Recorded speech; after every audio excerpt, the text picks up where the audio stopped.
So for Dana Markey of Coventry, he's really happy to hear this. He reached out to NBC Connecticut Response last year after not one, but yes, you can see 2 trees destroyed his home in 2 years' time.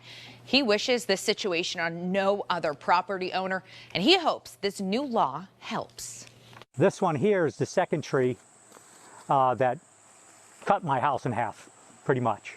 What do you do when trees are falling onto and crushing your home? But the land where the trees fell from has no owner. That's the short summary of Dana Markey's living nightmare. Who's responsible to keep up the land, take down the trees? When the town said it wasn't their responsibility, Dana Markey reached out to NBC Connecticut Response. He didn't feel like the burden should continue to fall on his shoulders either. Our story about Markey's predicament compelled State Rep Republican Tim Ackert to do something. How do bills become laws? And sometimes it comes right from a news story, to be honest with you. After he met us on Markey's property, Ackert pushed for a bill this session to establish a working group to study the impact of unclaimed or abandoned property throughout our state. But I got to tell you, Caitlin, your story brought other people saying, you know what?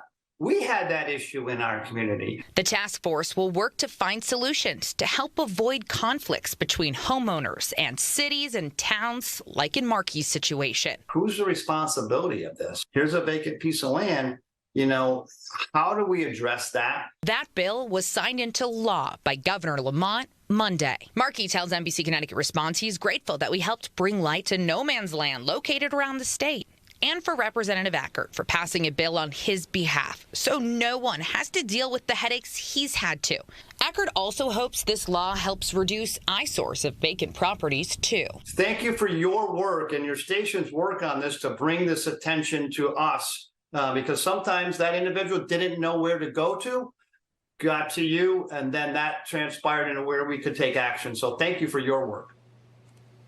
Well, lots of thanks here, but a thanks to Representative Ackert, of course, for taking interest in our consumers' concern.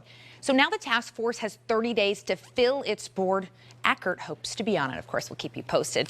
Now, if you have a consumer problem, I hope this is proof that we can all make change when we work together. Reach out to us and submit your complaint on our website. For NBC Connecticut Response, I'm consumer reporter Caitlin Burchell.